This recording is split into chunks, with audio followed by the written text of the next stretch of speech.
आप सब 4 राज्यों से जो यहाँ भील आदिवासी पधारे हैं, उन सब का मैं दिल की गहराई से क्रांतिकारी अभिनंदन करता हूं। इस मंच पर विराजमान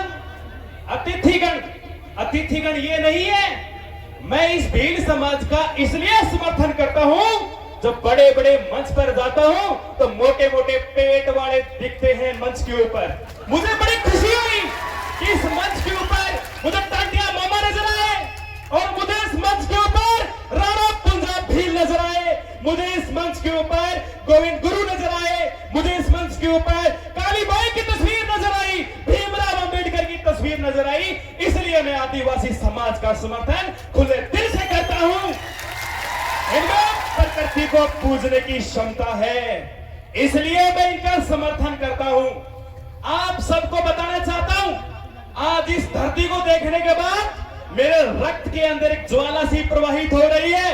मैं उस धरती को देख रहा हूं जहां पर 1500 वीर शहीदों ने अपना बलिदान दिया था। 1913 का वो समय याद कीजिए। ये भील प्रदेश की लड़ाई कोई नई लड़ाई नहीं है, ये नई बात नहीं है, ये आज से 125 साल पहले से शुरू की गई मुहिम है। और आपको बता दूं, ये भी बंजारा समाज के व्यक्ति थे, और मुझे कुछ लोग ट्रोल करते हैं, आप ब्राह्मण हैं और आप आदिवासियों की आवाज उठाते हैं। एक बार जरा संत माऊजी महाराज की हिस्ट्री निकाल कर देखो, बिना जांचे आप बात करते हो। छत्तीसगढ़ के अंदर, मध्य प्रदेश के अंदर ऐसे कई मैं संत वीर पुरुषों को जानता हूं जो अन्य समाज के थे, हक की आवाज बुलंद करने के लिए हमेशा साथ देते रहे हैं। ये पर्दा जो आप देख रहे हो पीछे बैनर, इसका परिचय तो दीजिए। आप सबसे पहले तस्वीर में देख रहे हैं गोविंद गिरी जी महाराज, 2 नंबर पे आप देख रहे हो घोड़े पे सवार। वैसे तो बहुत सारे योद्धा है, पहले स्कॉर्पियो फॉर्च्यूनर गाड़ियां नहीं आती थी, उस समय ये लग्जरी गाड़ियां घोड़े हुआ करते थे। तो ये बांसिया भील भी आप मान सकते हो, वेगड़ा भील भी मान सकते हो। घोड़े धुरंधर योद्धाओं के पास हुआ करते थे। उसके बाद अंग्रेजों के छक्के छुड़ा देने वाले बिरसा मुंडा जी आप सबके सामने, और टंटिया भील आप जानते हो, रॉबिन हुड के नाम से जिनको जाना जाता है। इस भारत के आदिवासियों के रॉबिन हुड, अंग्रेजों की नाक में दम करके रख दिया था, वो थे हमारे यहाँ बीचों बीच देख रहे टंटिया मामा आप सबके सामने है, और राणा पुंजा भील। इनसे यही तो है जो इस मंच पर मुझे लेकर आए हैं। ये नहीं होते तो शायद मैं इस मंच पर नहीं होता। मुझे भी राजपूत समाज के द्वारा बड़ा ट्रोल किया गया। रात को 2-2, 2:30 बजे धमकियां दी गई। राजकुमार रोज की हमने एकड़ी निकाल दी, तू तो है भी क्या, हमारे पास वकील है। मैंने कहा वकील सारे और मर गए क्या, और वकील ही नहीं है कहीं पर। मैंने कहा मैंने जो बोला है वीर विनोद की पुस्तक से बोला है, 152 नंबर पेज के दूसरे पहरे की तीसरी लाइन से बोला है, और वीर विनोद को आप गलत साबित कर दो फिर मैं मान लूंगा, क्योंकि वो गलत साबित हो नहीं सकती। वो किसी राजा महाराजा के दरबारी श्यामल दास जी के द्वारा लिखी गई है, जो उस टाइम के राजकीय एक मेवाड़ के लेखक के रूप में पहचान रखते हैं। एक बात और बता दूं, आप किसी से भीख नहीं मांग रहे, आप अपना हक मांग रहे हो। और मैं जो भील प्रदेश की बात कर रहा हूं, वो राजस्थान सरकार की 9वीं क्लास की इतिहास की किताब में 42 नंबर पेज के पहले पहले की अंतिम लाइन को पढ़ लेना। 1913 में गोविंद गिरी महाराज ने भील प्रदेश की मांग की थी।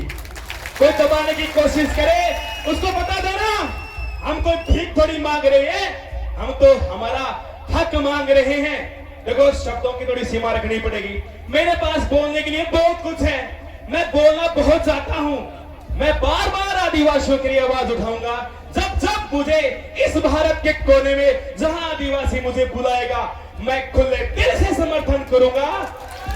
मैं रहने वाला हनुमानगढ़ का हूं, उत्तर राजस्थान से सीधा दक्षिण राजस्थान में आया हूं, और बुलाने वाले मुझे राणा पुंजा जी है। और मैंने आदिवासियों का इतिहास और वीडियो किसी के कहने पर नहीं बनाए थे, मेरी जिज्ञासा थी जिन योद्धाओं का इतिहास छुपाया गया इन योद्धाओं के बारे में मैं दुनिया को बताऊं।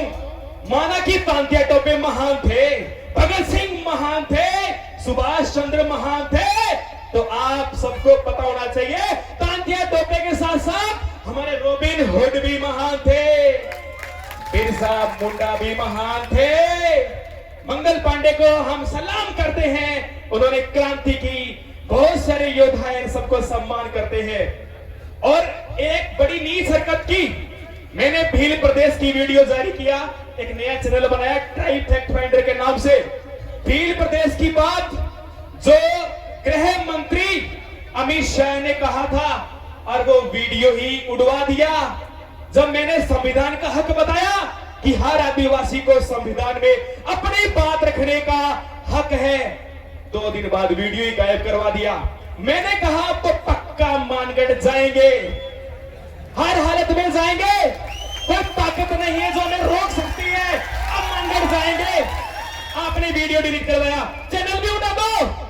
अब जो लाखों की भीड़ यहां पर बैठी है, आपकी गोलियां कम पड़ जाएगी। ये 1913 मत समझ लेना, ये 1913 नहीं है। रजवाड़ों और अंग्रेजों की गोलियां उस टाइम तो हमारे शहीदों को लग गई, लेकिन अब आपकी गोलियां कम पड़ सकती है।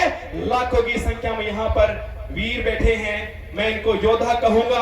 आज मैंने इस मंच के ऊपर एक इतना बड़ा समागम देखा, एक कला का प्रदर्शन भी हो रहा है, गीत गाए जा रहे हैं, मात्र शक्ति को मौका दिया जा रहा है, युवाओं को मौका दिया जा रहा है, गुरुजनों को मौका दिया जा रहा है, और यहां तक कि यहां राजनेता भी आदिवासी बनकर आया है। इससे बड़े सौभाग्य की बात और क्या हो सकती है। इसीलिए तो आदिवासी महान कहलाते हैं। कहीं ना कहीं इनमें आत्मीय भाव अभी भी जिंदा है। आप सबका मैं अगेन फिर से दिल से धन्यवाद करता हूं कि आप सबने मुझे सुना।